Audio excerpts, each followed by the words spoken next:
పత్రికా విలేకరులకు నమస్కారం. సార్, నేను స్ప్రైట్ తాగినట్టు సుత్తి కొట్టను సూటిగా మాట్లాడుతున్నాను. జగన్మోహన్ రెడ్డి గారు మీ జిల్లా, మా జిల్లా, మన జిల్లా అయిన కడప జిల్లా ఆఫీసు నుంచి అడుగుతున్నాను. మీరు 3 పాయింట్లు చెప్పారు. విలువలు ఉన్నాయా, స్థాయి ఏమిటి, నైతికత అని.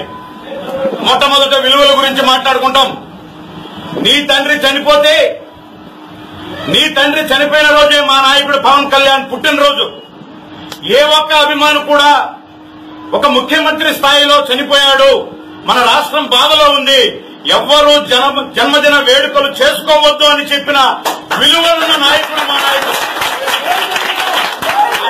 అదే నీ తండ్రి శవం పక్కన పెట్టుకుని ఇప్పుడు నాకు 36 మంది ఉన్నారు, ఇంకెంతమంది వస్తే నేను ముఖ్యమంత్రి అవుతానని శవాన్ని కూడా చూడని రాకుండా ఉన్న విలువలు నీవి. ఇవన్నీ దాటి ఏనాడు ఎప్పుడూ మిమ్మల్ని మాట్లాడని మా నాయకుడిని వ్యక్తిగతంగా మీరు టచ్ చేశారు. మీరు వ్యక్తిగతంగా టచ్ చేస్తే మేము కూడా కడప నుంచి టచ్ చేస్తున్నాం. 3 పెళ్లిళ్ళు అన్నారు, కాదు 5 పెళ్లిళ్ళు.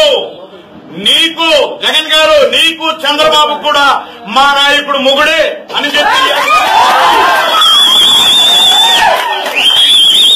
అదేవిధంగా మా నాయకుడు పెళ్లిళ్ళు వ్యక్తిగతంగా మాట్లాడే మీరు మీ ఇంట్లో మీరు వదిలిన బాణం మా సోదరి ఇలా మాట్లాడుతున్నందుకు క్షమించాలి. షర్మిలమ్మ గారికి ఇప్పుడున్న భర్త ఎన్నో నెంబరో చెప్పే దమ్మున్నా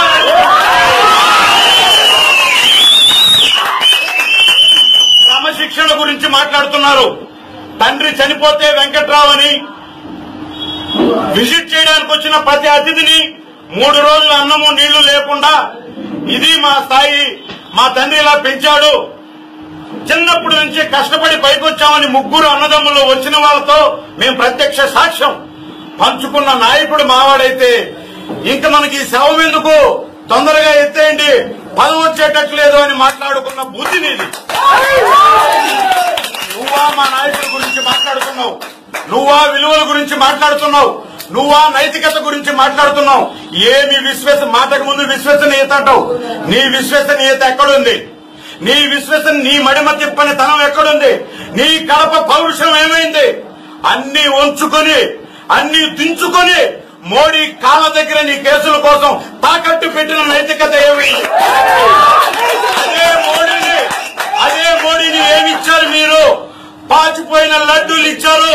మోడీజీ అని అడిగిన ఏకైక వ్యక్తి మా పవన్ కళ్యాణ్. అప్పుడు ఇప్పుడు ఎప్పుడు నిప్పే మా దేవుడు మా పవన్ కళ్యాణ్.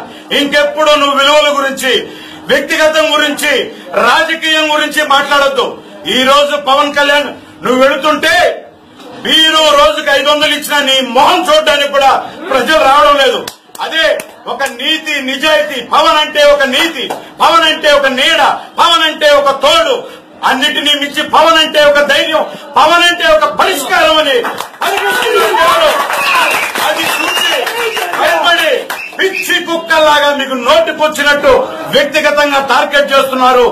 నీ గురించి మాట్లాడాలి, నువ్వు స్థాయి గురించి అడిగావు. చివరిగా ఒకే మాట చెప్తున్నాను సార్, 2004లో మీ నాయన ముఖ్యమంత్రి కాకముందు ఎలక్షన్ లో నా ఆస్తి ఇంత అని చెప్పి మీ స్థాయిని చూపించాడు. ఆ రోజు 2004లో మీ నాయన చూపించిన ఆస్తి అంతా మా హీరోకు ఒక సినిమా రెమ్యూనరేషన్. అది మా స్థాయి, అది మా విలువ. అదే స్థాయి ఈ రోజు అలాగే చూపించుకుంటూ వచ్చాడు. మీ నాన్నను అడ్డం పెట్టుకుని కనిపించినదంతా దోచుకుని 1,00,000 కోట్ల దొంగవి నువ్వు, 1,00,000 కోట్ల దొంగవి నువ్వు, 1 కోటి సార్లు దొంగని పిలుచుకుని నువ్వు నీ కుటుంబాన్ని అంతా జైలు పాలు చేసి 6 నెలలు వచ్చిన దొంగవి నువ్వా మా నాయకుడి గురించి మాట్లాడేదంటే అని అడుగుతున్నావు. పత్రికా ముఖంగా ఇంకోటి ఏంటంటే, వ్యక్తిగతంగా వస్తే కడప జిల్లాలో ఏ ఒక్క జనసేన సైనికుడు భయపడ్డు. నాతో పాటు ప్రతి ఒక్కరూ నీ బండారం, నీ నాన్న బండారం, ముఖ్యంగా నీ తాత బండారం అన్ని బయటపెట్టడానికి మేము స్క్రిప్ట్ తో రెడీ సిద్ధంగా ఉన్నాం. ఇప్పటికైనా నోరు అదుపులో పెట్టుకో జగన్మోహన్ రెడ్డి. నువ్వు చెప్పే విలువ నీకు లేదు, నువ్వు చెప్పే నైతికత నీకు లేదు, నువ్వు చెప్పే స్థాయి నీకు లేదు, నీ దగ్గర క్రమశిక్షణ లేదు. అవన్నీ ఉన్న ఏకైక నాయకుడు ఈ రాష్ట్రంలో ఎవరైనా ఉన్నారంటే ఒకే ఒక వ్యక్తి, పవన్ కళ్యాణ్. తెలియజేసుకుంటూ మనం కూడా ప్రతి ఒక్కరూ మన నాయకుడిని మాట్లాడినప్పుడు మనము మన స్థాయిలో మన మార్గాల్లో మనకు ఛానల్ సహకరించకపోవచ్చు, ఎవరైనా సహకరించకపోవచ్చు, కానీ మన దగ్గర ఉన్న ఒకే ఒక ఆయుధం మన సోషల్ మీడియా. చాలా మంది నిన్నటి నుంచి వేల లక్షలాది పోస్టులు చేస్తున్నారు. అలాగే మన